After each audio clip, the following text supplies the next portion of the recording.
friends, I'm back today with a video on a brand that you guys know that I love. And this is particularly exciting to me because I really wanted to pick this up, but you guys know I'm on a no buy, and I was really excited because they actually sent me this, which is awesome because not only do I get to use it, but I get to tell you guys about it, and I get to do swatches, which I feel are really helpful. I say this all the time. I feel like swatches on at least 3 skin tones is super helpful to see. So we're going to be doing all the things. Let's start off with talking about the brand. So the brand that we are talking about is It's Belle Cosmetics, and the collection that we're talking about is the Cosmic Era number 2. They're $8.99 a piece, and they are cruelty-free and vegan, which I love to hear. So let me show you. Also, since we're here and we're talking, I've got to show you guys this because I keep some of my singles in here. My friend Delaney from Death and Candy Custom Creations made this for me, and this is, it's a palette. It's a custom palette she made, one of my great grandma's paintings, and I'm absolutely obsessed with it. Also, let's say hi to Leo, who's back here all sullen and grouchy. Hi, Leo. Okay, so when I open this up, you guys will be able to see the new and the old collection. So ignore those. Those are not what we're talking about right now. But these down here are some of the first collection and the new collection. And I'm going to try and move them around. I'm also going to turn off the light that I've got up here so you can hopefully see some of these shifts a little bit better. I'm going to swatch them for you guys anyway, but let me talk about them some. So all of these shadows are super creamy, like really not quite squishy. They're very emollient. That's the word I'm looking for. And let me just say, I usually use an eyeshadow base. Ironically, I usually use the gel base from Death and Candy Custom Creations, but I did not use anything today. And it's not that I couldn't, and it probably would have made it more poppy, but my goodness, do you think I really needed to? I don't. I use these without a base, and they are super impactful. If you are looking for a softer finish, you can definitely achieve that with these, but if you are looking for something that is really opaque and really sparkly and really shifty, this is a great formula and it will not let you guys down. I am affiliated with this brand and I do have a coupon code. It's Jaclyntriesit, all one word. So if you want to pick these up, you can use that and save a little bit of money. Leo says he needs a nap. I'm going to swatch all of them for you. I'm going to do this look and another look, and I'll be back at the very end with my final thoughts. So you probably already know what they are. I think they do a great job. I like eyeshadow singles. Originally when I saw this collection, I thought that they were loose shadows, which in fairness, their loose formula is really, really good. I just don't like storing loose eyeshadows because, like, I don't know if you can see up here, probably not. I have a whole tub of Tammy Tanuka. Now I have pressed like probably 150 of the ones I own from her, which is ridiculous. The fact that I have that many that I pressed is just embarrassing a little bit. But I still probably have another solid 60 that need pressed. And they're just sitting up there rotting, which is ridiculous. So I was really excited to be wrong. Now, truthfully, I prefer palettes, but I love singles as well because then I can kind of build my own custom palette, which is really fun. Or if I'm trying to dupe something that's coming out that I'm not buying because I'm on a no buy, then I can just pull from what I've got and make something really beautiful or a variation of something, because sometimes, like, there's a palette coming out right now and I'm not going to say which one, but it looks beautiful, but there are no other textures in it. And so I won't be getting it. Well, I'm not getting it anyway, but I wouldn't purchase it because it is just mattes and shimmers, and there's no metallics and there's no multi-chromes, there's no duochromes, and to me, I like to have the addition of those. But I would love to make a variation of that palette, like done in my style, if you would. Anyway, here are swatches.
Okay, what I did today was I paired the Lila palette with a few different shades. I took this shade in the corner and I put it in my brow arch and in my inner eye. Then I took this shade and this shade and I mixed them together and I put it into my crease. I blew it out and I put it underneath my lash line. Then I used Purple Planet and I put it all over my lid and underneath my eye. Then I took a little bit of Jellyfish Star. I put it into my outer V. I blew it out and I put it on my under lash line. Then I took the shade Carina Nebula or Corinna Nebula, I'm not sure which, and I put it right between those and I worked them up and under.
Okay, sorry, you can probably hear my son in the background. He is playing VR and he's like, ah, my weapon, my weapon. But besides that, here's what I used today. So I used a few shades from the Tasha Donna Gold palette just as my matte shades. And then I actually took something from Cosmic Era 1 and I used this shade Elliptical Galaxy and I put it just in my inner corner and in my brow arch. Now, technically it probably didn't go with this, but I wanted to use it. It was looking at me and I was looking back at it and here we are. Then all over the lid, and I used no base, was the shade Little Green Men. And I put that all over and I kind of brushed it up into my crease just slightly above. And then in the corner, the outer corner, I used the shade Earth Invasion. Both of those were from Cosmic Era number 2.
All right, you guys, I'm back and I want to give you my final thoughts. You probably already know what they are, but that's all right.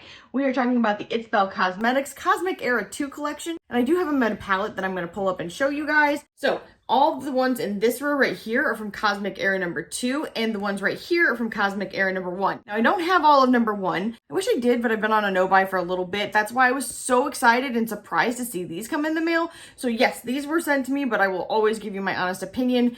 And that is honestly that they're really good. But information that's important to have is that these are $8.99 a piece. They are vegan and cruelty free. They are stunning. And this is just one view of them because you definitely, I'm sorry, I'm looking at the shadows and not talking to you. But here are a few that I swatched on my hand. Let me see if I can turn this off and maybe show them to you a little bit better. They are very shifty. This lighting is kind of strange, but you guys have already seen swatches. But let me just say, the textures of these are really, really good. So they're very emollient. They're very creamy. They range from like a flaky creamy, which ends up going very, very smooth, like this one and this one, to smooth. There's no texture to this when you touch it. And this one is slightly gritty, but it ends up very smooth. Once you put them down in your eye and you smooth them out, they are just flawless. They are opaque. They are really impactful. Okay, sorry, this light is kind of washing me out, but we're just gonna ignore that. This is the best my skin has ever looked, but it's a lie. So if you guys want a little bit more of a diffused look with these and you're not into super sparkly looks, I would say what I would do is use a coarse brush and kind of just smooth it out.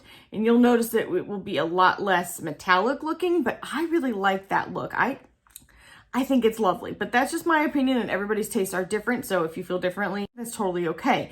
With that being said, these are $8.99. They're vegan and cruelty free. And I genuinely feel that they did a great job. Like, their formulations are really good. In my opinion, you can spend a lot more with some other brands to get shades that are really similar to this. And it's not that I dislike those brands because I happen to love them. But if you want multi-chromes on a budget, this is a great way to pick some up. And also I do have an affiliated coupon code with this brand. It's Jaclyntriesit, all one word. If you want to save a little bit more money, you can just use that code. If they make you uncomfortable, forget that I have said that. Sorry, my husband busted in all like, yeah. In any case, if you did like this video, I would love to have you here as a subscriber. I did kind of say that I was done posting on here, and I'm kind of eating my words because really I've been posting quite a bit on here. I also will be uploading to TikTok and I'm still posting on Instagram. So if you guys want to follow me here, there, everywhere, it's at Jaclyntriesit. In any case, I hope that everybody's staying safe and healthy and I'll see you guys in the next one. Bye. Also, Leo says goodbye. Bye, Leo.